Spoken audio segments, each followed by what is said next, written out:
Bonjour, je commence à avoir des participants. Oui, bonjour à tous. Bienvenue, on va attendre quelques minutes.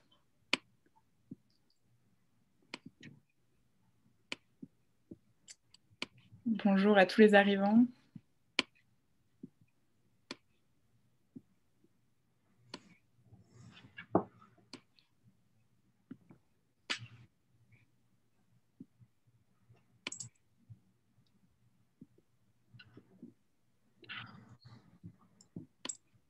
Je vois que vous vous connectez, donc on va attendre encore une petite minute avant de démarrer ce Café des Sciences.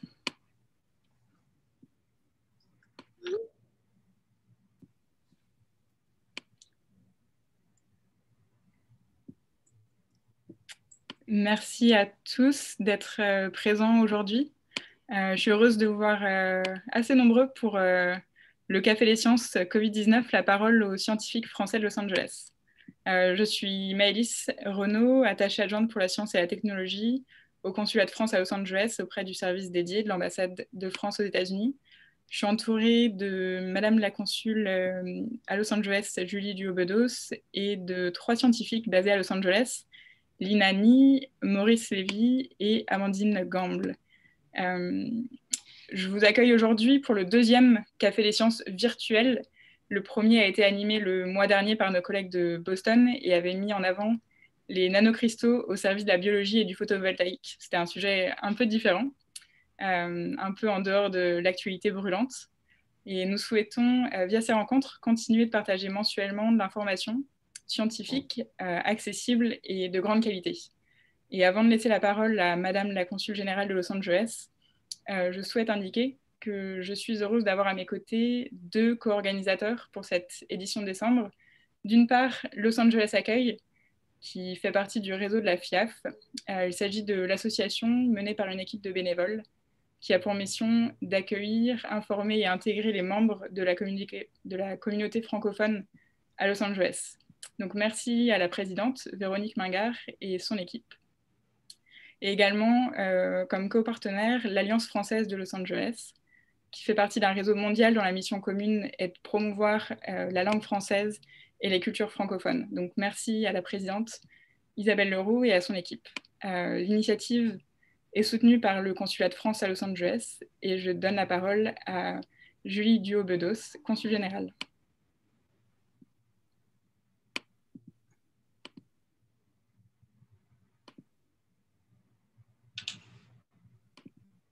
Si ça fonctionne.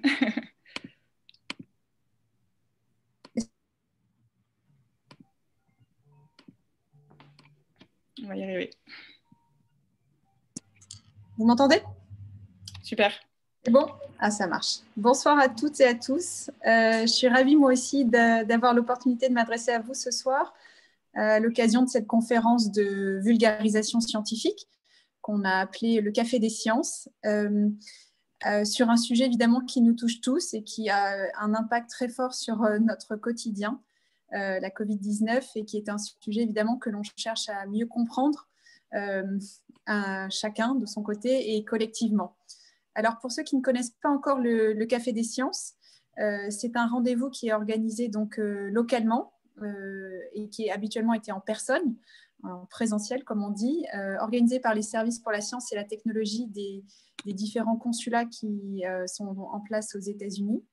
Et il est maintenant, évidemment, en raison de la situation liée à la Covid-19, organisé chaque mois en ligne, conférence virtuelle. Et c'est pour nous un rendez-vous important qui nous permet de rendre la science accessible à tous, permettre à chacun d'avoir l'occasion de rencontrer, comme ce soir, des scientifiques de haut niveau dans des domaines très divers.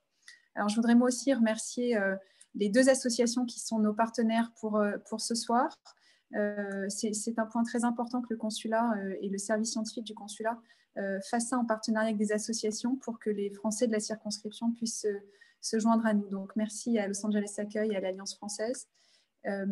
Ici, au sein de ce consulat, donc le service pour la science et la technologie, ce sont 2 personnes, donc Maëlys, que vous venez de voir, Maëlys Renaud, et Pascal Loubière, notre attaché scientifique. Et je veux vraiment les remercier pour le travail formidable qu'ils ont fait pour pour mettre en place cette conférence et bien d'autres événements. Ce service pour la science et la technologie, il a plusieurs missions qui sont extrêmement importantes, qui sont les missions de promouvoir la science et la technologie française ici, d'assurer une veille sur les avancées scientifiques que l'on peut observer aux États-Unis, la stratégie américaine dans des domaines clés qui intéressent la France. Leur mission, c'est aussi de conforter des partenariats scientifiques, de les développer entre la France et les États-Unis et d'en créer des nouveaux. Et ils favorisent aussi, c'est leur autre mission, des échanges entre des doctorants et entre des chercheurs français et américains. Donc, ils ont un rôle essentiel à jouer ici et je les remercie vraiment pour cela. Ici, ce Café des Sciences nous tient particulièrement à cœur, que ce soit moi ou l'équipe scientifique que j'ai citée.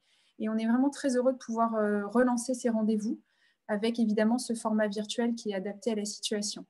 Mais je voulais vous dire aussi que ce service scientifique organise d'autres rendez-vous un petit peu différents. Il y a par exemple l'apéro des sciences, virtuel lui aussi. Alors, vous allez me dire, on aime bien les boissons au consulat, mais c'est simplement pour insister sur la dimension conviviale de ces rendez-vous et le fait de partager quelque chose. Alors, l'apéro des sciences, il est plutôt destiné à la communauté scientifique française qui vit dans notre circonscription et ça leur donne une occasion de se réunir virtuellement pour le moment et d'échanger sur leurs travaux, sur les activités des uns et des autres et sur les projets qu'ils ont en cours. Donc, on en avait fait un en octobre dernier qui a été un très beau succès puisque nous avions une 50aine de scientifiques et de chercheurs français qui se sont joints à nous pour cette édition-là. Et puis, un autre événement que le service pour la science et la technologie avait organisé en mars dernier, qui était organisé à l'occasion de la Journée internationale du droit des femmes. Si vous vous souvenez de cet événement, il y avait donc eu 5 jours consacrés à 5 chercheuses françaises pour présenter leur parcours et leur réussite. Et c'était vraiment une très belle opportunité de mettre en avant les travaux de ces brillantes chercheuses françaises et de faire rayonner évidemment leur savoir et leur expertise dans des domaines qui étaient très variés, en mathématiques, en biologie ou en exploration spatiale. Le prochain rendez-vous que l'on a avec le service pour la science et la technologie, il va arriver très vite, c'est le 12 décembre, donc la semaine prochaine, puisque nous célébrerons le 5e anniversaire de l'accord de Paris sur le changement climatique. Et donc, nous avons toute une campagne de communication à ce sujet qui arrive et nous invitons vraiment à aller sur les réseaux sociaux du consulat. Nous avons des comptes Twitter, Facebook, LinkedIn, pour pouvoir suivre les différents contenus vidéo que l'on a préparés à cette occasion-là, notamment avec des scientifiques. Donc ça, ce sera notre prochain rendez-vous la semaine prochaine. Alors, pour revenir à la conférence de ce soir, comme vous le savez, la science est au cœur de la mondialisation, des échanges, et la place centrale de la science et de la recherche scientifique est apparue, je trouve, d'une façon flagrante avec l'épidémie de Covid-19. La compréhension du virus, la gestion de la crise qu'il a provoquée, doivent s'appuyer sur la science, sur la recherche, sur des avancées scientifiques. Et ce sont vraiment ces dernières, les avancées scientifiques, qui nous donnent de l'espoir, qui nous permettent de faire face à toutes les incertitudes que l'on vit en ce moment. Et on observe bien aussi, depuis le début de cette crise, à quel point les citoyens, nous tous, nous sommes en demande d'informations fiables sur cette épidémie, sur ce virus. Et on se rend compte également à quel point les prises de décision politiques doivent être basées sur des faits scientifiques. Donc, on a vraiment un rôle central de la science mis en évidence par cette crise. Alors, la recherche française, elle a fait énormément preuve d'adaptabilité et de réactivité durant cette crise. Et je souhaitais vraiment vous en parler aujourd'hui en quelques mots. L'INSERM, l'Institut français, et ses partenaires de l'Alliance qui s'appelle l'Alliance pour les sciences de la vie et de la santé, a mis en place un regroupement qui s'appelle Reacting depuis mars 2020. C'est un regroupement qui rassemble différentes disciplines, des équipes et des laboratoires français, et qui a permis de préparer, de coordonner la recherche pour faire face à d'autres crises sanitaires liées à des maladies infectieuses émergentes.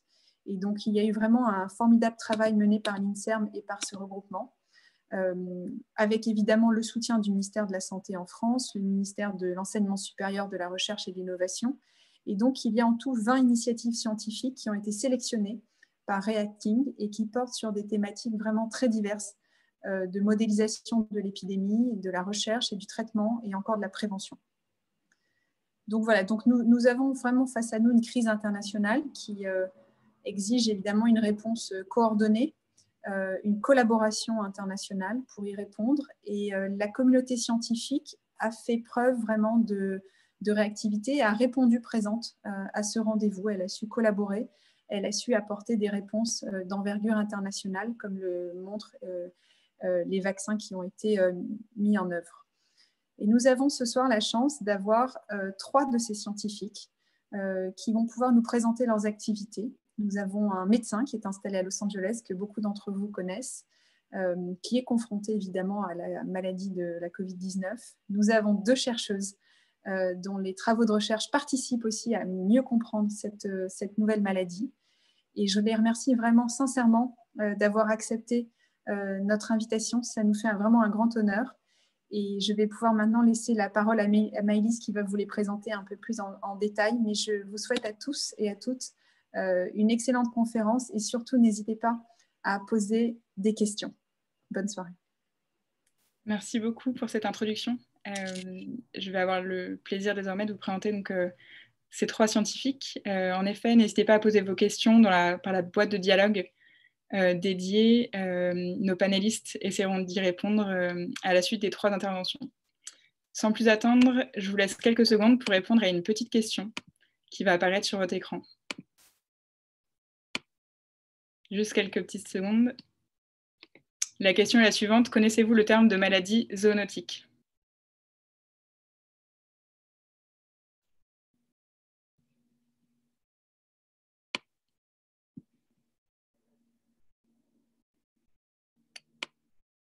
Je vais clôturer. Merci à tous d'avoir répondu. Alors, vous êtes nombreux à avoir répondu et en majeure partie, non. Donc, je pense qu'on va avoir des éléments de réponse puisque j'ai le plaisir d'accueillir... Je vais partager les résultats. J'ai le plaisir d'accueillir donc en premier une écologue des maladies, le docteur Amandine Gamble. Aujourd'hui, vous êtes en post-doctorat au sein de l'équipe du professeur Lloyd Smith à UCLA. Vous vous intéressez au processus qui sous-tendent la circulation des zoonoses. On va en découvrir un peu plus, et aux dynamiques épidémiologiques. Donc, je vous laisse nous présenter en quoi vos recherches sont fondamentales pour nous aider à mieux comprendre l'émergence d'un virus, comme le SARS-CoV-2, qui cause la maladie du Covid-19. Merci. Merci beaucoup Maëlys et Julie pour la présentation et pour l'opportunité de participer à l'événement. Du coup, je vais vous présenter en particulier comment est-ce qu'en utilisant des outils qui intègrent mathématiques, écologie et virologie, on peut mieux comprendre et de manière ultime contrôler les pandémies zoonotiques. Donc, zoonotique, en fait, ça réfère aux maladies qui sont causées par des agents infectieux qui circulent dans les populations animales, d'où le terme zoo, et qui ensuite peuvent être transmises aux populations humaines et donc causer des maladies à différents niveaux. Et donc, comme on le voit aujourd'hui, ça peut aller jusqu'à la pandémie mondiale dans le cas de SARS-CoV-2.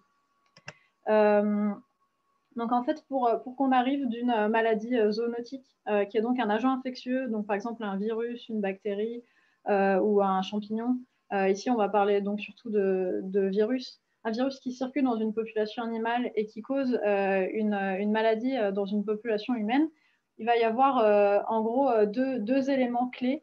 Le premier, ça va être l'émergence de la maladie dans la population humaine. Donc, ça va être le moment où, en fait, l'agent infectieux, il va passer de la population animale à la population humaine. Et donc, ça va dépendre de beaucoup de facteurs qui se jouent notamment à l'interface entre les populations humaines et les populations animales. Donc, les contacts, etc.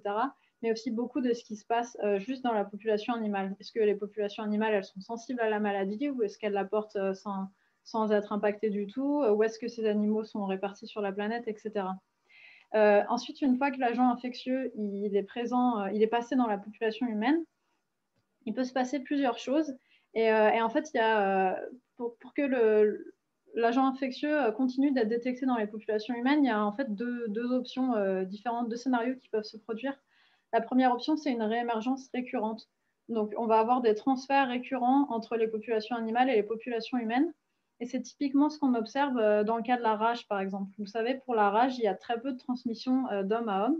Mais par contre, la plupart des événements, des cas de rage qui sont causés chez l'homme, ils sont dus à des transmissions par des animaux domestiques ou des animaux sauvages.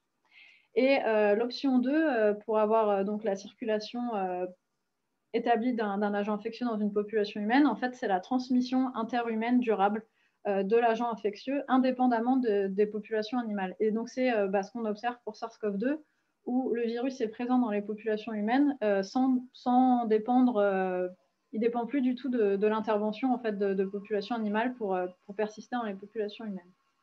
Et alors, ce qu'on vit là, ça nous paraît très exceptionnel et ça l'est tout à fait. C'est des événements qui sont très rares d'observer des émergences de maladies comme ça qui mènent ensuite à une pandémie mondiale. Mais ce n'est pas la première fois que ça arrive, ce n'est pas un événement unique. Et vous avez probablement entendu parler du fait qu'il y a 7 coronavirus qui peuvent provoquer des maladies chez l'homme.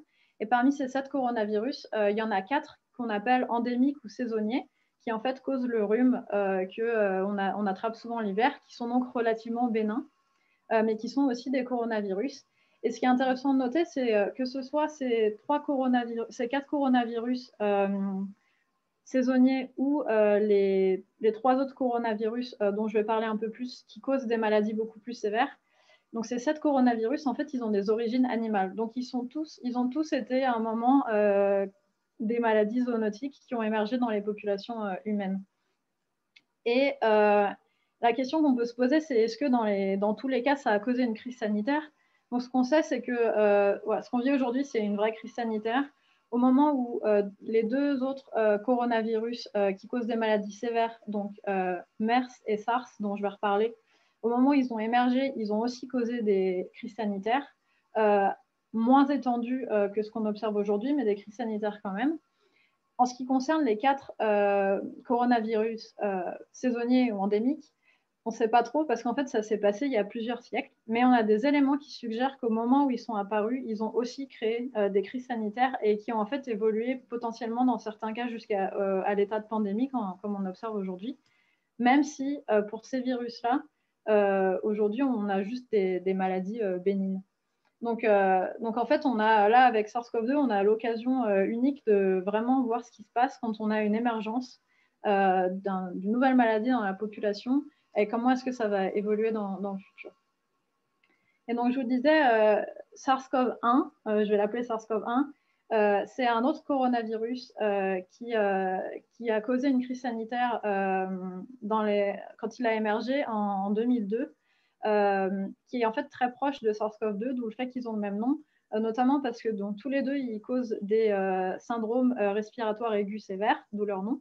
Et ils sont tous les deux des coronavirus, ils sont très proches génétiquement.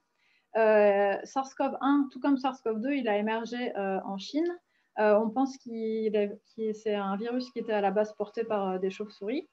Mais la grosse différence, c'est qu'il a circulé dans les populations humaines pendant 1 an et demi, donc de 2002 à 2004. Il a causé à peu près 8000 cas confirmés et parmi ces 8000 cas, il y a eu 774 morts, donc on a un très fort taux de létalité, mais on n'est pas arrivé au stade de pandémie mondiale comme on a aujourd'hui pour SARS-CoV-2, car comme vous le savez, pour SARS-CoV-2 qui a émergé il y a 1 an dans les populations humaines, on a déjà plusieurs millions de cas confirmés et des millions de décès qui ont été causés par la maladie. Donc, on est sur 2 virus qui sont très proches au niveau structure, mais qui ont des manifestations épidémiologiques très différentes. Et en fait, comparer ces 2 virus, ça nous permet de comprendre qu'est-ce qui fait qu'un virus devient pandémique, en fait. Et donc, en fait, la manière dont on aime bien réfléchir en tant que modélisateur, c'est de décomposer un événement, donc la transmission d'un agent infectieux, par exemple, en des petits sous-événements. Et comme ça, on peut ensuite étudier chacun de ces sous-événements et comprendre lequel est important, lequel on peut contrôler et lesquels, en fait, on peut ignorer parce qu'ils ne jouent pas un rôle majeur. Donc, pour avoir la transmission d'un individu à un autre, d'un agent infectieux, il faut déjà qu'il y ait un individu qui soit infecté. Il faut que cet agent infectieux il puisse se répliquer chez l'individu source. Ensuite, il faut qu'il soit excrété, qu'il persiste plus ou moins longtemps dans l'environnement. Ça va dépendre un petit peu du mode de transmission, mais on ne va pas rentrer dans les détails. Ensuite, qu'il soit inoculé à un individu qui va recevoir le virus et que le virus puisse ensuite infecter une cellule. Quand on parle d'un virus, infecter une cellule chez l'individu qui reçoit le virus. Et donc, si on regarde tous ces éléments-là, eh ben, il doit y en avoir quelques-uns qui diffèrent entre SARS-CoV-1 et SARS-CoV-2 pour expliquer pourquoi est-ce qu'il y en a un qui se transmet si facilement qu'il a pu causer une pandémie alors que l'autre a réussi à être contrôlé en 1 an et demi. Donc là, je vais vous demander un petit exercice de pensée. Je vais vous demander de vous reprojeter en février 2020. Donc ça paraît une éternité, ça paraît être une éternité plus loin. Mais en fait, c'est à ce moment-là qu'on a commencé à travailler sur le virus dans mon équipe. Et en février 2020, donc, la situation était qu'on commençait à voir que SARS-CoV-2 circulait dans la population humaine beaucoup plus facilement et rapidement que SARS-CoV-1. Mais on ne savait pas beaucoup plus que ça sur le virus. Et c'était en fait le moment où il y a eu les premiers cas aux États-Unis détectés. Donc c'est notamment à ce moment-là qu'a été isolé le virus à partir d'un patient dans l'État de Washington. Et donc en fait, des virologues avec lesquels on travaille se sont dit, bon, on va essayer de comprendre d'où vient cette différence entre les deux virus. Et si vous regardez ce schéma, en fait, le seul élément qu'on peut analyser assez rapidement sans avoir à infecter des animaux ou des personnes pour comprendre ce qui se passe, c'est la persistance environnementale. C'est le seul élément qui ne dépend pas d'un individu infecté ou d'un individu qui va recevoir le virus. Du coup, on s'est dit, on va commencer par là. Donc, on s'est demandé, est-ce que la différence de dynamique épidémiologique entre SARS-CoV-1 et SARS-CoV-2 peut être due à une différence de persistance environnementale? Par exemple, si SARS-CoV-2 persiste beaucoup plus longtemps dans l'environnement, un événement de contamination d'une surface va potentiellement engendrer beaucoup plus de transmission. Et du coup, donc, ce que nos collègues virologues ont fait, c'est qu'ils ont déposé le virus sur différentes surfaces ou alors ils l'ont suspendu dans des aérosols. Puis ils ont mesuré combien est-ce qu'il y avait de particules infectieuses à certains moments de l'expérience, donc au début de l'expérience, au bout d'une demi-heure, 1 heure, etc. Et donc, vous avez probablement entendu parler de cette étude quand elle a été publiée en mars, parce qu'elle a donné naissance à beaucoup de petits flyers qui disaient que le virus pouvait persister 3 heures dans les aérosols, 48 heures sur l'inox, 24 heures sur le carton, etc. On était un petit peu déçus que ce soit l'axe de communication qui ait été pris parce que ce n'était pas du tout les résultats qu'on voulait mettre en avant et je vais reparler de ça un peu plus dans le détail après. Une fois plus, ce qu'on voulait, c'était vraiment juste comparer les deux virus. Et donc, ce qu'on a constaté, en fait, c'est que les deux virus avaient une persistance environnementale dans différentes conditions qui étaient très similaires entre les deux virus. Et du coup, ça nous a permis de dire que ce n'était pas cet élément-là qui faisait que SARS-CoV-2 était beaucoup plus contagieux que SARS-CoV-1.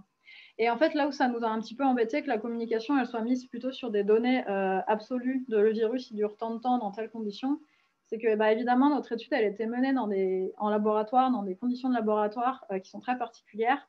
Et en fait, ça peut donner naissance à des conclusions qui sont fausses et voire même dangereuses. Par exemple, il y a eu beaucoup d'endroits où on pouvait lire que le virus persistait 3 heures dans les aérosols. Et en fait, si vous regardez le premier graphique qui est sur la diapositive, en fait, l'expérience, on l'a conduite pour 3 heures. Et donc, le 3 heures, il venait juste de là. Si on avait conduit l'expérience pour 8 heures, potentiellement, on aurait découvert que le virus pouvait persister pendant 8 heures dans les aérosols. Et donc, en fait, c'est pour ça que maintenant, on ne reproduit plus l'erreur. On ne rapporte plus le temps jusqu'au moment où on peut détecter le virus, mais on rapporte le taux d'inactivation du virus, la vitesse d'inactivation du virus. Parce qu'en fait, ces 3 heures ou ces 8 heures, elles vont dépendre de combien de temps l'expérience est conduite et aussi avec combien de virus on commence. Si on commence avec une toute petite gouttelette ou si on commence avec un gros paquet de virus, ça va dépendre de ça. Donc voilà, faites attention quand vous voyez ce genre de chiffres absolus qui vous rapportent une vérité nette parce qu'en fait, il y a beaucoup de facteurs qui font varier ces chiffres. Donc maintenant, on sait pourquoi le virus, en fait, il est beaucoup plus contagieux que SARS-CoV-1. Et donc, en effet, ce n'était pas dû à la persistance environnementale. Donc, il y a 2 facteurs importants. Il y en a potentiellement d'autres qu'on n'a pas encore découverts, mais il y en a au moins 2 importants, qui sont que SARS-CoV-1 se réplique dans les voies respiratoires inférieures, donc plus profond dans les poumons que SARS-CoV-2. Et donc, SARS-CoV-2, il est un peu plus prêt à être excrété que SARS-CoV-1. Et le deuxième élément qui est en fait le plus important d'un point de vue épidémiologie, je pense, c'est que l'excrétion de SARS-CoV-2 est beaucoup plus précoce que l'excrétion de SARS-CoV-1 par rapport aux symptômes. Donc en fait, dans le cas de SARS-CoV-1, ce qui va se passer, c'est que si quelqu'un est infecté, il va tomber malade, donc il va avoir des symptômes. On va pouvoir lui dire vous vous isolez parce que vous êtes malade, et ensuite il va commencer à excréter et atteindre le pic d'excrétion, mais il est déjà isolé. Alors que dans le cas de SARS-CoV-2, vous avez probablement entendu parler du fait qu'il y avait de l'excrétion asymptomatique ou présymptomatique. Et en fait, c'est dû au fait que les gens vont commencer à excréter le virus et atteindre le pic d'excrétion avant de montrer des symptômes. Et donc, on ne peut pas bien isoler les cas. Et donc, en fait, ça, on peut le placer dans un contexte de modélisation, en fait, dans un petit cadre conceptuel qui nous aide à poser les choses et à réfléchir comment est-ce qu'on peut contrôler la pandémie. Et donc, en fait, la modélisation, ça va nous permettre de définir des mécanismes et des concepts généraux pour ne pas reproduire cette erreur que je vous ai mentionnée du fait d'extrapoler des conclusions qui sont sur des chiffres fixes qu'on a observés à partir de nos données, mais qui ne sont pas forcément très faciles à transposer. Et ça va du coup ensuite nous permettre d'identifier les facteurs qui facilitent la transmission à partir de ces mécanismes et de proposer des interventions efficaces. Et donc, la manière dont les modélisateurs aiment bien réfléchir, c'est décomposer, c'est toujours décomposer, hein, c'est la deuxième fois que je vous dis ça, mais pour deux questions différentes, décomposer les individus, les populations en 3 classes. Et vous avez probablement entendu parler de ces modèles SIR, donc qui correspondent à une classe d'individus susceptibles d'être infectés par le virus, mais pas encore infectés, une classe d'individus infectés par le virus et une classe d'individus rétablis, qui ont donc été infectés dans le passé et qui maintenant ont des anticorps et sont réfractaires en fait à l'infection. Et en fait, ces 3 cases, elles sont connectées entre elles, parce qu'un individu susceptible peut devenir infecté sous en fait l'action d'un individu infecté qui va lui transmettre le virus.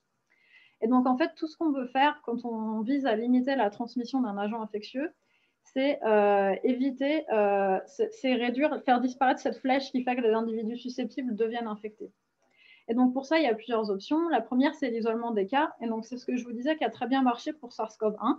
En fait, parce que pour SARS-CoV-1, on pouvait identifier les cas et, à partir des symptômes, leur dire de s'isoler.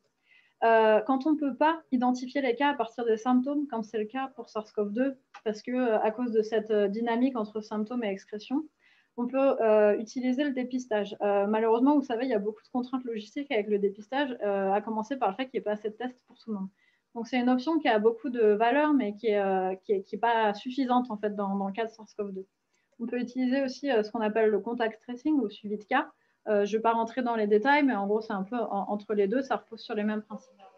Une autre option, c'est de forcer les individus susceptibles à bouger vers la case rétablie sans passer par la case infectée. Et ça, en fait, c'est ce qu'on atteint avec la vaccination. On va forcer, avec la vaccination, les individus à produire des anticorps alors qu'ils n'ont pas été infectés. Donc, ils vont devenir réfractaires à l'infection sans être passés par la case infectée.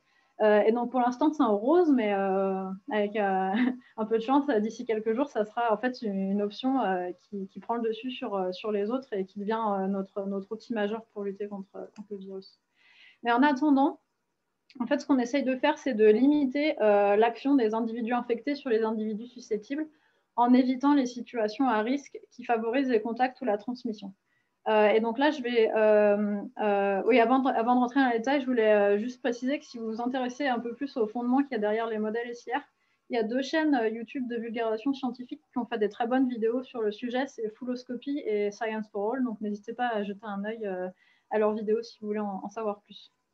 Donc là, on veut identifier les situations à risque qui font que les individus susceptibles vont être amenés à être en contact avec des individus infectés et à s'infecter à partir de ces contacts. Et donc, je vais rester focalisée sur la persistance environnementale du virus parce que c'est l'aspect sur lequel j'ai le plus travaillé ces derniers mois.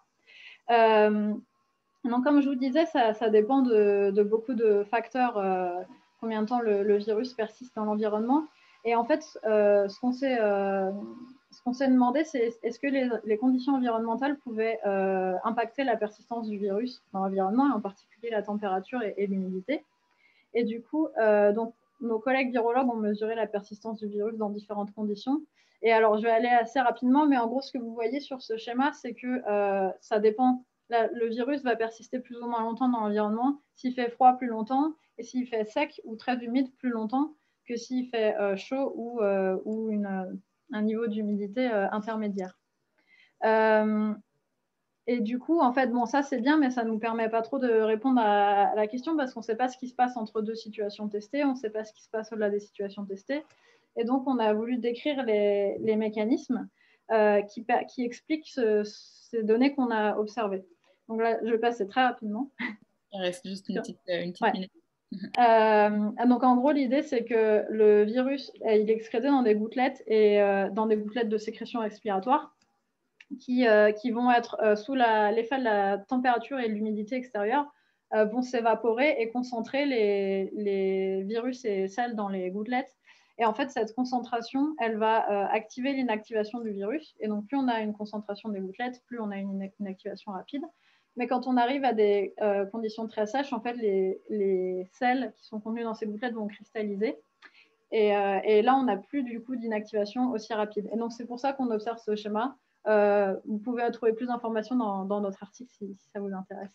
Et en gros, l'idée, c'était que ces mécanismes-là, on les a résumés dans des équations très simples qui nous ont ensuite permis en fait, de prédire à la base de ces mécanismes combien de temps le virus pouvait persister dans différentes conditions. Et là, vous voyez, en gros, on a une carte humidité, température.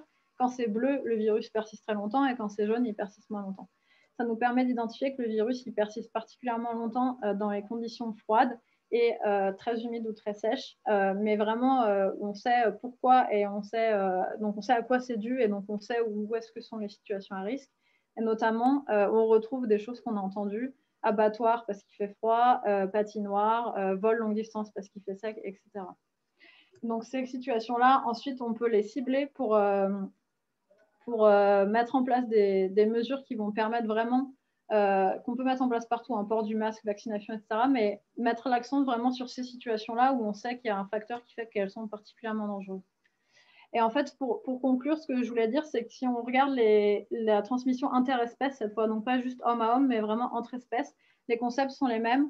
On peut décomposer ce qui se passe, donc les contacts entre espèces, comment ils sont dus, etc., et quels sont les facteurs qui font qu'il y a des situations plus à risque que d'autres, et cibler ces actions-là.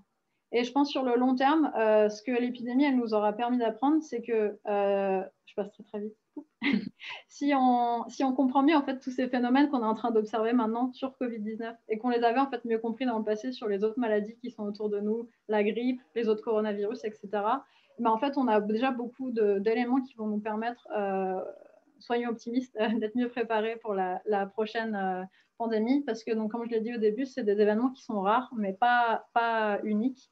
Et donc, il faut bien se préparer à partir de ce qu'on apprend aujourd'hui.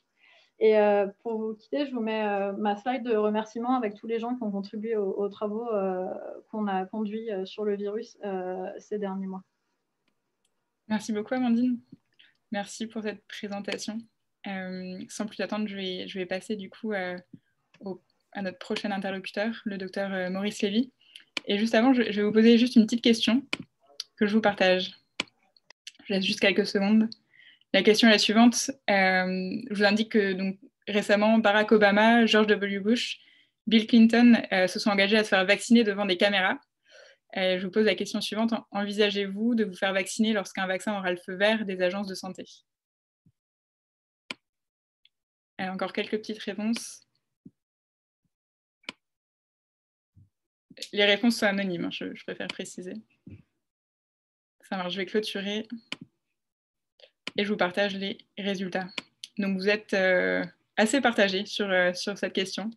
Vous êtes donc 63% à répondre oui, 37% à répondre non. Et j'ai le plaisir donc d'accueillir le docteur Maurice Lévy. Vous êtes connu par de nombreux angelinos français et francophones. Vous êtes diplômé de la faculté de médecine de Paris en 1974. Vous exercez la médecine générale en Californie depuis 1985. Et vous êtes le médecin attaché auprès du consulat de France à Los Angeles depuis lors. Vous êtes installé à Beverly Hills. Vous recevez, si j'ai bien compris, environ une vingtaine de consultations par jour liées au coronavirus depuis mars. Et je vais donc vous laisser la parole. Si vous pouvez activer votre micro.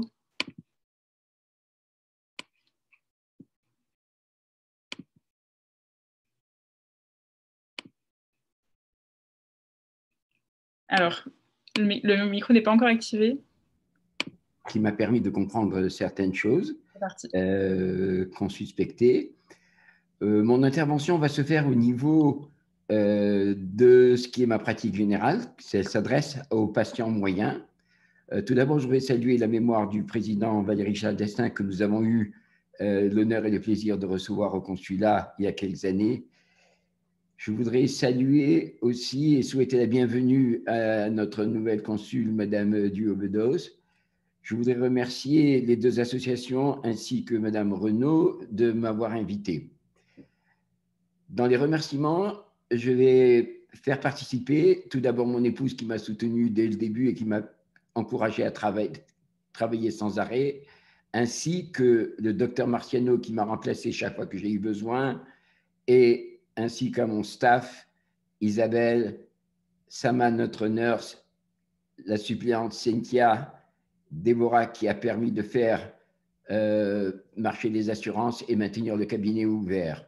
Je remercie aussi mes enfants qui ont voulu me protéger au début, Candice, Déborah, Lisa et Popoche, et qui ont aussi participé à maintenir dans la deuxième partie une vie un peu plus normale. Le Covid a amené beaucoup d'inconfort. On nous a présenté comme des scientifiques et la science, par définition, est à l'aise parce qu'un fait scientifique peut se répéter et nous sommes à l'aise de voir quand un fait scientifique se répète. Là, nous sommes entrés dans une phase où nous sommes confrontés à quelque chose que nous ne connaissions pas. Nous en avons eu un premier élément qui a été mentionné par l'intervenante précédente, mais qui n'a pas duré et qui n'avait pas eu l'ampleur de ce deuxième virus.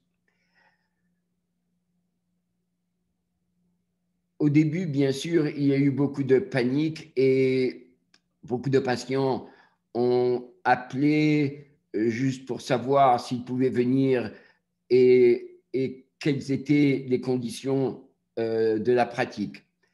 Je les ai rassurés en construisant des écrans acryliques au niveau de la salle d'attente ainsi que dans les salles d'examen afin qu'ils puissent venir pouvoir s'exprimer, poser la question et être examinés pour ceux qui avaient besoin d'un examen clinique et non pas d'une consultation virtuelle.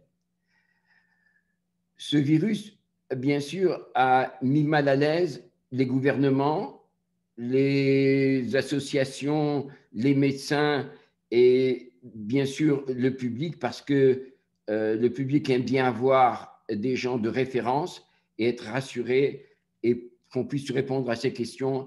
Et malheureusement, il y a eu des erreurs qui ont été commises qui ont créé une certaine méfiance et défiance même par rapport aux faits médicaux et aux faits politiques. Mais on espère que tout cela va s'arranger. La transmission du virus, nous venons de le voir, a été faite brillamment. Elle se fait par la voie aérienne. Elle se fait à travers, bien sûr, cette notion d'aérosol. Lorsque une personne est contaminée, elle peut être ou asymptomatique, et c'est ce qu'on voit chez les jeunes, les enfants et les jeunes adolescents, ou devenir malade. Les signes cliniques de la maladie sont, la fièvre, comme pour toute maladie virale, des courbatures, des céphalées, une rhinopharyngite et dont le signe majeur reconnaissable est la perte de l'odorat et du goût, qui existe également dans d'autres infections virales, mais celui-ci il est beaucoup plus prononcé. Il y a des atteintes bronchiques avec la complication en pneumonie, qui au début a été bien sûr responsable des premiers décès que nous avons vus au niveau en Chine en tout cas, et ensuite dans tous les pays qui ont suivi. Il existe enfin des formes plus rares, formes digestives avec nausées, vomissements, diarrhée et des formes cutanées. l'épidémiologie, la maladie atteint très peu les nourrissons et les enfants, bien qu'ils peuvent être des porteurs sains.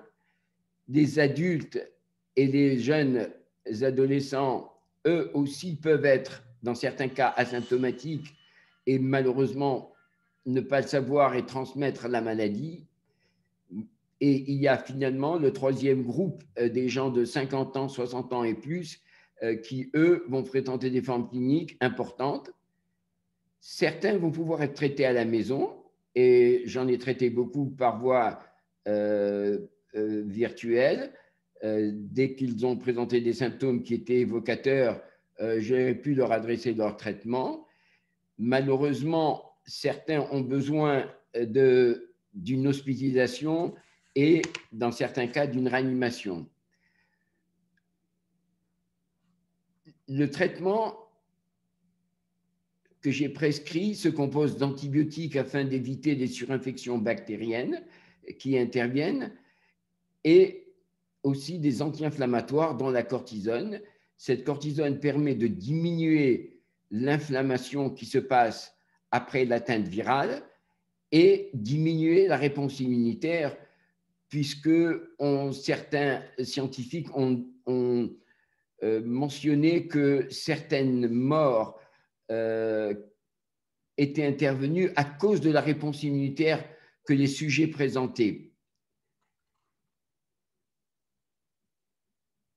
J'ai conseillé bien sûr de la vitamine C qui est un antiviral, la vitamine D et du zinc.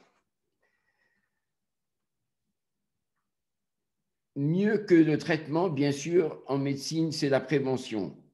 La prévention est obtenue par une discipline que je ne peux que recommander d'être le plus rigoureuse possible, à savoir le port du masque le plus longtemps possible chaque fois que nous nous trouvons à l'extérieur et parfois même un moment après être rentré chez nous. Il faut observer une hygiène très rigoureuse des mains et du visage et éviter de toucher son propre visage avec ses mains, puisqu'on peut s'autocontaminer après avoir été en contact cutané avec le virus. Il faut une bonne hygiène de santé générale, à savoir une bonne nourriture et beaucoup de bonnes heures de sommeil.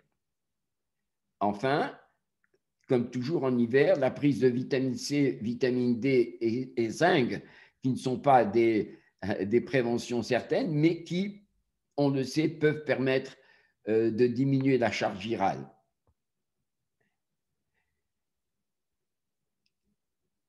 Lorsque, dans le cadre de la prévention, il est très important aussi d'avoir recours au dépistage. Le dépistage va avoir lieu par curiosité. Le dépistage va avoir lieu lorsqu'on a soupçonné d'être en contact avec quelqu'un qui aurait été malade ou qui a été vraiment malade.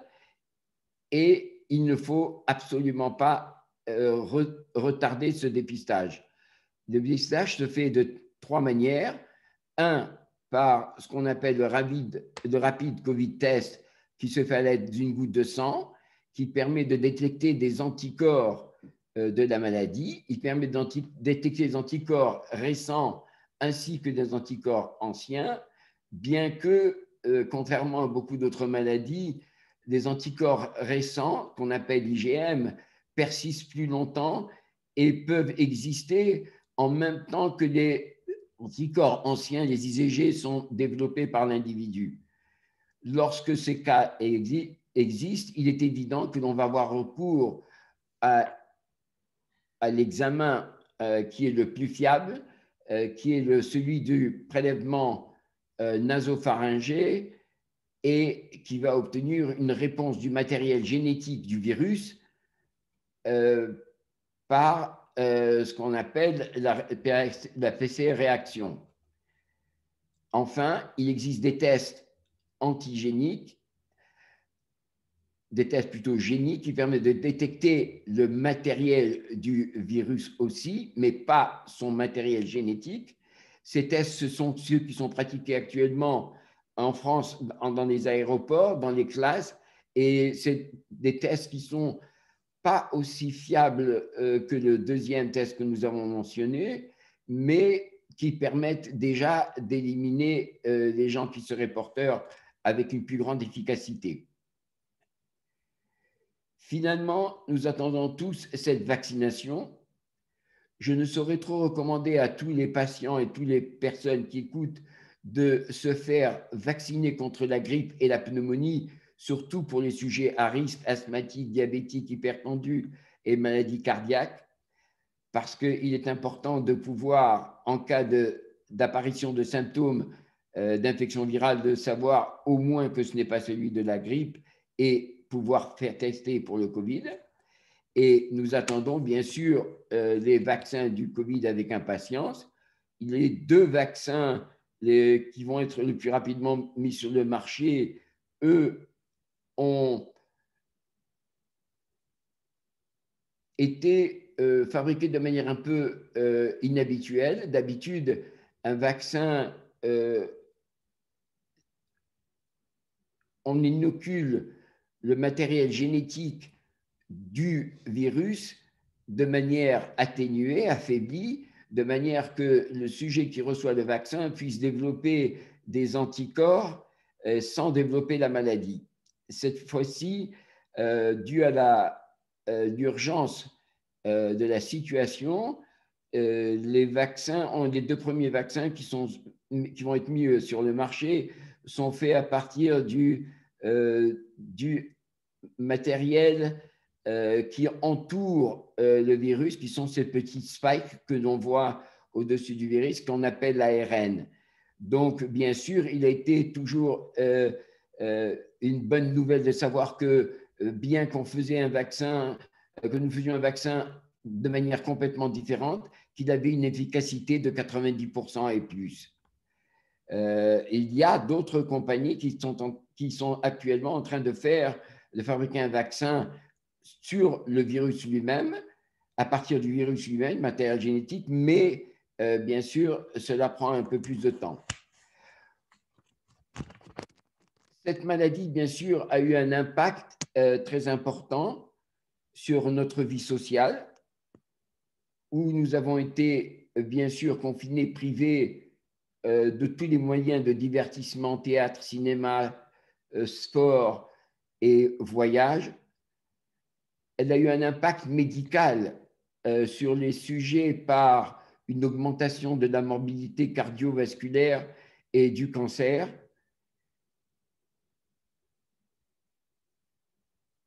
J'ai eu malheureusement une très forte demande de la part de patients qui étaient autrefois, que je connaissais depuis longtemps, relativement sains et qui l'a présenté une anxiété très importante et dans certains cas même une dépression. Le Covid aussi a eu un impact, on le sait, sur la consommation alcoolique et sur les addictions.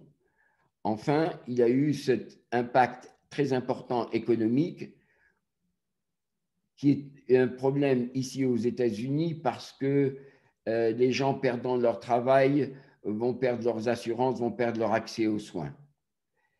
Nous attendons donc avec impatience l'arrivée des vaccins.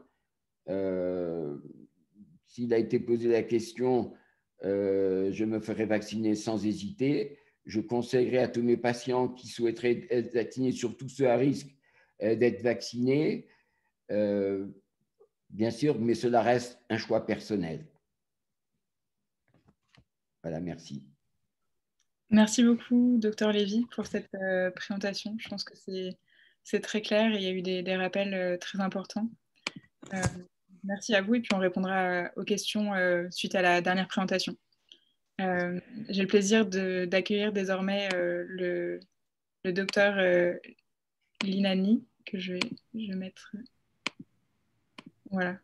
Donc vous êtes aujourd'hui chercheuse à l'Institut Lundquist en innovation médicale et assistante professeure en neurologie au département de médecine à UCLA. Votre recherche aboutit à de nombreuses découvertes, innovations scientifiques et technologiques qui ont fait avancer la recherche sur la physiologie du cerveau et le traitement notamment contre l'accident vasculaire cérébral.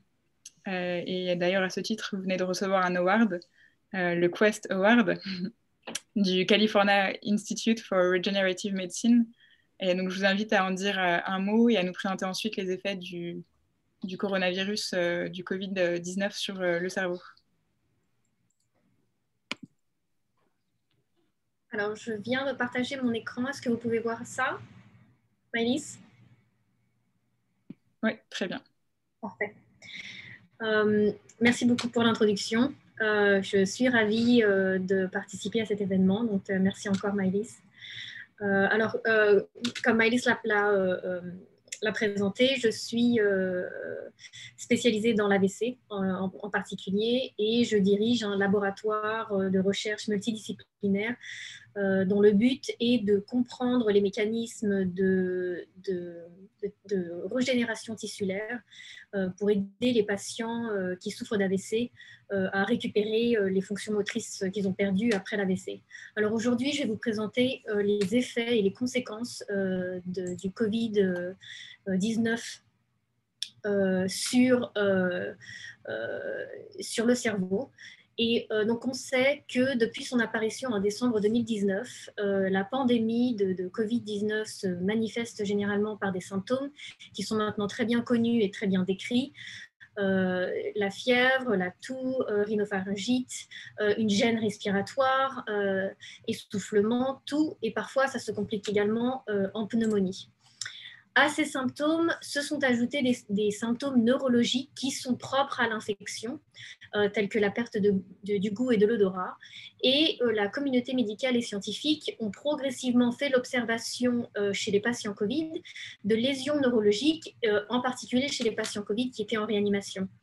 Et ces symptômes neurologiques peuvent être transitoires et ne durer que quelques jours ou être permanents. Et on voit de plus en plus des conséquences chroniques chez les patients qui développent des symptômes neurologiques pendant Covid. Alors, chez ces patients, les symptômes neurologiques généralement précèdent les symptômes respiratoires et ils ne sont pas nécessairement associés à des formes graves du Covid. Ils souvent présentent des symptômes respiratoires légers et ces signes peuvent être très bénins tels que de l'amnésie, de la confusion, une perte de repères ou des épisodes délirants pendant une période très courte ou des conséquences beaucoup plus graves telles que des hémorragies cérébrales, des encéphalopathies, des convulsions ou de l'AVC, de l'accident vasculaire cérébral. Ces dernières dégénèrent parfois en forme beaucoup plus grave et l'une des formes, par exemple, qu'on voit de plus en plus consiste en une inflammation auto-immune qui conduit à la destruction des gaines de myéline des neurones du cerveau et de la moelle épinière. Et les symptômes ressemblent en fait à ceux de la sclérose en plaques et peuvent induire jusqu'à une paralysie chez ces patients. Alors, ici, on voit également de plus en plus une observation qui est plutôt effrayante. C'est des patients très jeunes qui ont ce qu'on appelle des mini-AVC et qui vont pendant quelques jours ou quelques semaines perdre leur fonction motrice ou leur fonction cognitive et éventuellement les récupérer un peu plus tard. Mais chez les patients un peu plus âgés, ça se passe un peu différemment. Alors, je vous montre ici le premier cas de lésion cérébrale qui était en fait un cas d'encéphalopathie qui a été observé grâce aux techniques d'imagerie médicale d'IRM au département de radiologie au centre médical Henry Ford qui est à Détroit ici aux USA. Et l'étude a été ensuite publiée en juin 2020 et nous montre ici une preuve irréfutable de la capacité neuro-invasive de ce virus et une conséquence inattendue de cette infection sur le système nerveux. Et donc, les images que je vous montre ici, c'est un cas clinique qui décrit une employée d'une compagnie aérienne d'environ 60 ans qui a présenté des antécédents de toux, de fièvre, mais également de troubles mentaux et d'épisodes de troubles de repères et de confusion. Et le bilan initial en laboratoire était négatif pour la grippe, mais le diagnostic de Covid-19 a été établi par la détection de l'ADN du virus grâce aux échantillons prélevés nasopharyngés. Et on peut voir sur ces images d'IRM des petites taches noires qui en fait correspondent ici en particulier à des hémorragies cérébrales et un saignement local dans des parties vraiment précises du cerveau où il va y avoir une morte cellulaire très rapide. Et pour étudier le mécanisme par lequel ce coronavirus attaque l'organisme et comprendre les dommages qu'il provoque, de nombreuses études de recherche ont commencé à faire pousser en laboratoire ce qu'on appelle ici des organes miniatures, qu'on appelle plus communément organoïdes. Et donc, ces organoïdes sont créés à partir de cellules qui sont extractées du corps et elles sont cultivées dans les boîtes de pétri in vitro pendant plusieurs semaines, après lesquelles elles sont capables de reproduire la forme et souvent une partie de la fonction de l'organe. Et les images que je vous montre ici, c'est de l'organoïde qui a été généré à partir de cellules humaines du cerveau. Et on remarque que après avoir incubé ces cellules avec le coronavirus, on voit les taches foncées qui en fait correspondent aux cellules qui sont infectées par le coronavirus et plus encore les cellules qui sont en réplication, donc c'est-à-dire des cellules dans lesquelles le virus va utiliser la machinerie cellulaire de la cellule pour se répliquer lui-même à l'intérieur de cette cellule. Alors, ces résultats ont ensuite été confirmés par des autopsies qui ont été réalisées chez les patients décédés du Covid, qui montrent vraiment la présence du virus dans les cellules neurales des patients infectés, ce qui confirme que non seulement Covid-19 peut envahir le cerveau par la voie olfactive, mais il est aussi capable de s'y dupliquer et de provoquer un dysfonctionnement neural. Alors, la question la plus urgente, ça reste de savoir pourquoi le cerveau est affecté. Alors, le tableau clinique et la description des symptômes est assez cohérente et est assez bien décrite, mais les mécanismes sous-jacents ne sont pas vraiment clairs. Et l'une des raisons pour lesquelles on retrouve des des virus dans le cerveau, c'est parce qu'ils arrivent à pénétrer et à envahir le cerveau par la voie olfactive. Alors, on sait que la cavité nasale, elle est revêtue d'une membrane muqueuse qui forme un épithélium respiratoire qui recouvre l'ensemble de la cavité nasale. Mais au sommet de cette cavité nasale se trouve une petite surface d'environ 2 cm² chez l'adulte que l'on appelle l'épithélium olfactif, qui est en fait une cavité dont la fonction principale est de détecter les molécules odorantes dans le milieu environnement. Et cet épithélium olfactif a un contact direct avec ce qu'on appelle le bulbe olfactif dans le cerveau pour transmettre les informations olfactives au système nerveux central. Alors, on sait que cet épithélium olfactif exprime les 2 récepteurs qui permettent à Covid-19 d'entrer dans l'organisme, donc les mêmes exacts récepteurs que le virus est capable de reconnaître sur la surface des cellules du poumon. Donc, les cellules qui font partie de la cavité nasale du bulbe olfactif vont avoir un très haut potentiel d'invasion, puisqu'ils possèdent les 2 récepteurs auxquels le virus peut s'attacher. Et en plus de ça, c'est également une zone qui est extrêmement bien vascularisée, ce qui permet de nourrir les cellules et leur métabolisme lorsqu'elles sont infectées, ce qui peut activer encore plus leur machinerie cellulaire et permettre à ce virus de se répliquer.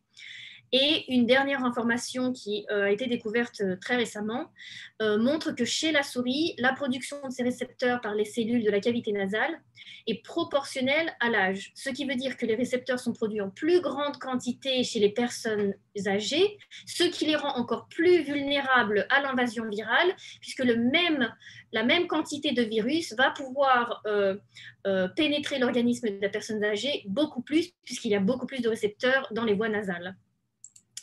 Alors, il y a plusieurs conséquences sur le cerveau et plusieurs raisons pour lesquelles on observe chez les patients Covid de plus en plus de symptômes neurologiques. Et je n'ai malheureusement pas les réponses à toutes les questions puisque la communauté scientifique a encore beaucoup de travail pour comprendre. Mais je vais vous présenter les quelques hypothèses que la communauté médicale et scientifique a pour l'instant. Et la première, le premier événement que j'aimerais décrire ici, c'est l'ouverture de la barrière hémato-encéphalique. Alors, si vous regardez la partie gauche du schéma, on voit des cellules neurales que vous voyez en jaune, bleu et vert. Et vous avez au milieu l'unité neurovasculaire qui est en fait l'association des cellules neurales avec le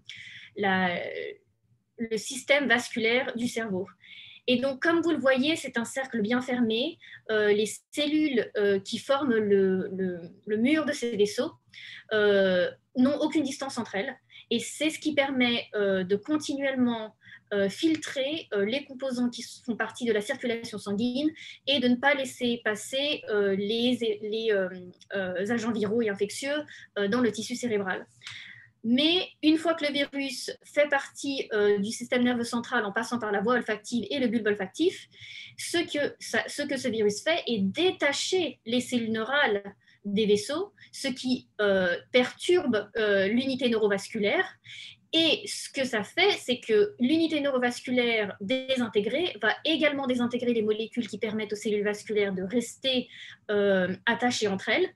Et ça provoque une ouverture de la barrière hémato-encéphalique et ça laisse passer encore plus de virus dans le tissu cérébral, ce qui va à nouveau permettre de perturber encore plus d'unités neurovasculaires dans le cerveau et c'est un cycle infini. Donc la première information importante ici, c'est que ça désintègre l'unité neurovasculaire qui garde de manière combinée les cellules neurales et les vaisseaux, et ça permet d'ouvrir la barrière, ce qui fait également provoquer les saignements qu'on a vus un peu plus tôt. Alors un deuxième élément, c'est que ce virus également perturbe la cascade de coagulation, et va donc mettre les patients dans un état d'hypercoagulation qui va provoquer la formation de caillots. Ces caillots vont arriver au niveau cardiaque et on sait tous que le cœur va pomper et pousser les éléments de la circulation sanguine dans le reste de la circulation artérielle. Et c'est comme ça que certains de ces caillots finissent par être poussés par le cœur dans le système cérébral et la vasculature du système cérébral. Et c'est comme ça qu'on a des cas d'accidents vasculaires cérébraux. Et finalement, un dernier élément qui n'est pas très bien connu, qui n'est pas très bien compris, mais qu'on commence tout doucement à comprendre, c'est la transmission synaptique. Alors, on sait que dans le système nerveux central, les cellules neurales communiquent entre elles grâce à des terminaisons de leurs cellules que l'on appelle des axones, au bout duquel ils ont des synapses. Alors, il y a des éléments présynaptiques et postsynaptiques qui ont un espace entre les deux, qui permettent à un neurone d'envoyer une transmission de molécules grâce à des valves qui s'ouvrent à la surface de la synapse et la synapse suivante récupère ces molécules. Eh bien, nous savons maintenant que la présence du Covid-19 va perturber la formation des synapses. Les cellules infectées vont rétracter leurs axones et rétracter leurs synapses, donc elles ne sont plus aussi fonctionnelles en présence du virus. Et les quelques cellules qui ont encore leurs axones et ont encore leurs synapses fonctionnelles vont être utilisées par le virus pour pouvoir utiliser les valves et les capsules de la machinerie naturelle de transmission synaptique pour transmettre le virus lui-même d'une cellule à une autre. Donc, il y a plusieurs raisons pour lesquelles on observe tous ces symptômes neurologiques. Et le traitement de ces symptômes est une étape très compliquée puisqu'il y a plusieurs choses qui sont mises en place. On a non seulement une perturbation de la communication neurale, mais on a également une perturbation du système vasculaire qui est détaché des neurones. On a des cellules qui meurent parce qu'elles sont en hypoxie et qu'elles manquent d'oxygène. Et puis finalement, on a un système neural qui est infecté et qui ne peut pas fonctionner en présence de sang et d'hémorragie avec une ouverture de la barrière. Donc, On sait maintenant que ces virus sont capables d'envahir le cerveau par les voies nasales. Elles le font encore mieux chez les personnes âgées qui ont plus de récepteurs à ces virus dans les voies nasales. Elles utilisent la machinerie cellulaire de l'organisme à leur avantage pour se répliquer, mais également pour envahir le reste de l'organisme. Elles provoquent une réponse inflammatoire qui est sévère et qui peut engendrer une hypercoagulation qui va provoquer la formation de caillots et éventuellement des AVC. Et ça induit l'ouverture de la barrière hémato-encéphalique qui va provoquer des hémorragies et des saignements dans le tissu cérébral. Donc, ce sont les explications que nous avons, je parle de la communauté scientifique en général, accumulées sur les raisons des symptômes neurologiques chez Covid. Et j'espère que ça vous explique un peu plus et vous apporte plus d'informations sur le lien entre le cerveau et les conséquences de Covid. Merci beaucoup. Merci beaucoup, Lina. C'était très clair. Je pense sincèrement, j'ai appris pas mal de choses via ta présentation. C'était très, très intéressant. Merci à tous les trois. On a quelques questions, on a pas mal de questions. Donc, je propose d'ouvrir les micros à tous les trois. Hop. Est-ce qu'on nous voit tous?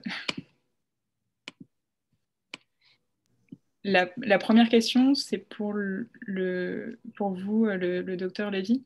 C'est est-ce que vous avez rencontré des cas de réinfection après guérison de la part de Bruno à UCL? Oui, quelques rares cas, oui. Oui, donc ça arrive. Oui, 2 ou 3. Ça marche. On avait une autre question pour vous. Anonyme, est-ce que la recommandation de prendre du zinc et des vitamines C et D est pour la prévention ou simplement lorsqu'on commence à observer des symptômes? En prévention, de toutes les manières, de tous les hivers, j'avais préconisé, même pour prévention de la grippe, le zinc est un antiviral connu, la vitamine C aussi. La vitamine D, c'est un peu nouveau. Il s'est avéré qu'à l'occasion du Covid, on s'est rendu compte qu'elle avait une activité antivirale. Et donc, ce n'est pas une prévention, ce n'est pas un vaccin, mais disons que c'est s'armer un peu mieux du point de vue immunitaire. Ça marche. Et une dernière question pour vous, parce qu'on a quelques minutes. C'est comment en fait vous comptez, est-ce que vous avez déjà des pistes sur la façon dont vous allez organiser le déploiement de la vaccination? Est-ce que c'est des choses...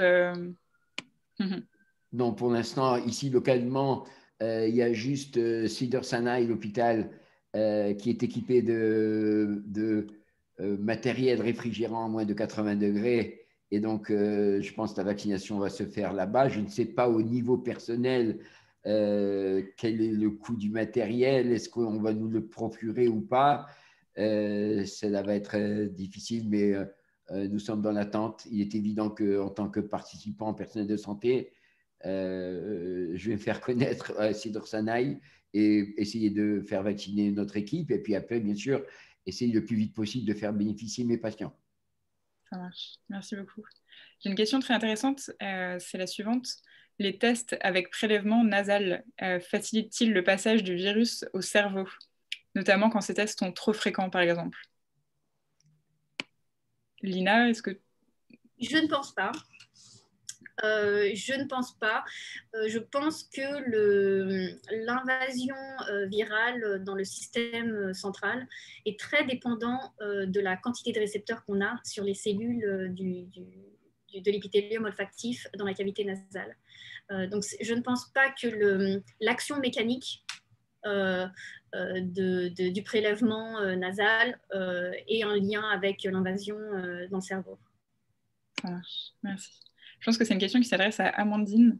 Les traces détectées sur les surfaces sont-elles vraiment susceptibles d'infecter, d'être promoteurs de l'infection? Et dans ce cas-là, est-ce qu'on devrait donc vraiment tout désinfecter, laver, etc. quand on revient de faire nos courses, par exemple?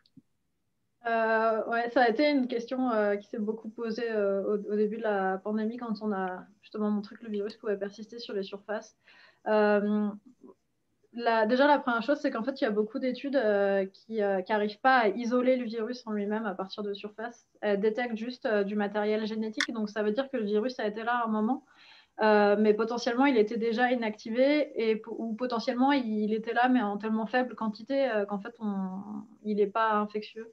Donc, ça, c'est en fait la plupart des études qui rapportent des données de virus détectés sur les surfaces. C'est ça. C'est du virus qui est pas infectieux. Après, est-ce que c'est possible d'être infecté par les surfaces? En théorie, c'est possible. Donc, je pense qu'il vaut toujours mieux maintenir des précautions. Et en particulier, si on est vraiment dans la même pièce que quelqu'un qui est malade et que cette personne elle tousse du virus, voilà, il peut y avoir quand même des gros postillons qui contiennent beaucoup de virus qui arrivent sur une table, etc. Du coup, la stratégie que j'ai toujours recommandée depuis le début de la pandémie et de ces questions-là, c'est essayer de maintenir de bien dissocier l'extérieur de chez nous ou de notre bureau et essayer d'un peu faire une frontière comme je suppose par exemple Lina et Maurice ont l'habitude quand on travaille par exemple avec des échantillons biologiques, on a les côtés propres et le côté où on met les échantillons, on ne mélange pas les deux. Et donc notamment de toujours bien se laver les mains quand on vient chez soi, par exemple désinfecter son portable avec une lingette de temps en temps et ces choses-là pour essayer de maintenir une frontière propre chez soi et considérer l'extérieur contaminé de toute manière.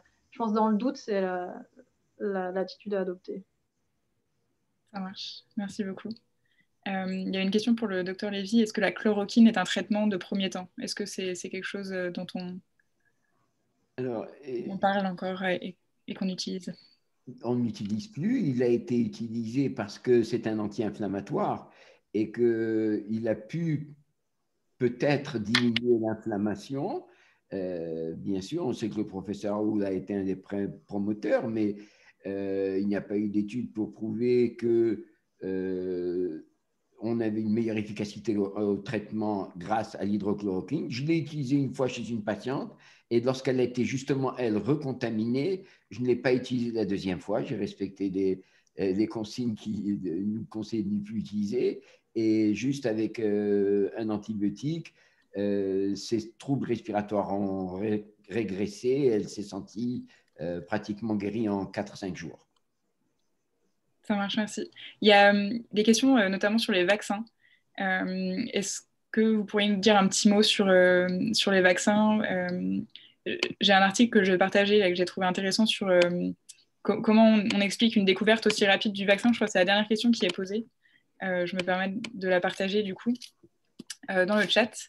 Mais est-ce qu'il y a du coup dans le domaine de la vaccination des critères pour le choix d'un certain type de vaccin lorsqu'ils seront disponibles?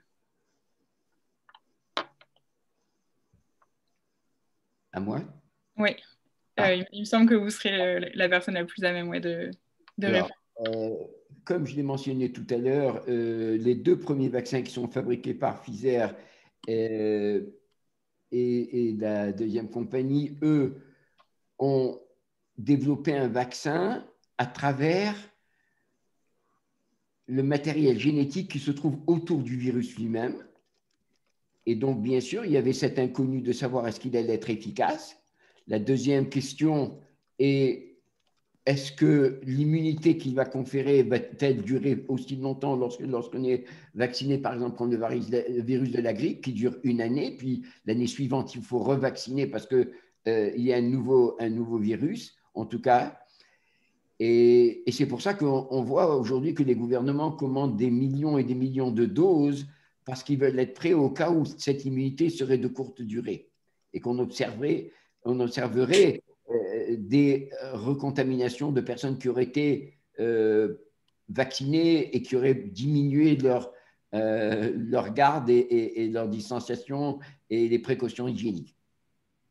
Ça marche, merci beaucoup. Je crois qu'on atteint notre quota de questions. Il est 18h15 ici à Los Angeles. Alors je souhaiterais vous remercier tous les 3 d'avoir participé, de nous avoir présenté vos recherches ou votre quotidien et de nous avoir fait ces rappels importants. Donc merci chaleureusement, merci à tous les 3. J'ai partagé vos liens et sites web dans le chat pour ceux qui sont intéressés. Il est encore possible de les rattraper. Je souhaite également remercier la consul générale à Los Angeles, Julie Duo-Bedos, pour son intervention et sa présence avec nous ce soir. Je pense que ça montre à quel point cette thématique et voilà, les cafés des sciences sont importants. Et je souhaite également remercier nos 2 partenaires, donc Los Angeles Accueil et l'Alliance française de Los Angeles, d'avoir été nos copartenaires pour cette édition. Et je vous souhaite une très belle soirée. Je vous invite à nous retrouver sur les réseaux sociaux pour rester connectés, suivre nos actualités et nous retrouver pour le Café des Sciences de janvier. Merci beaucoup. Merci.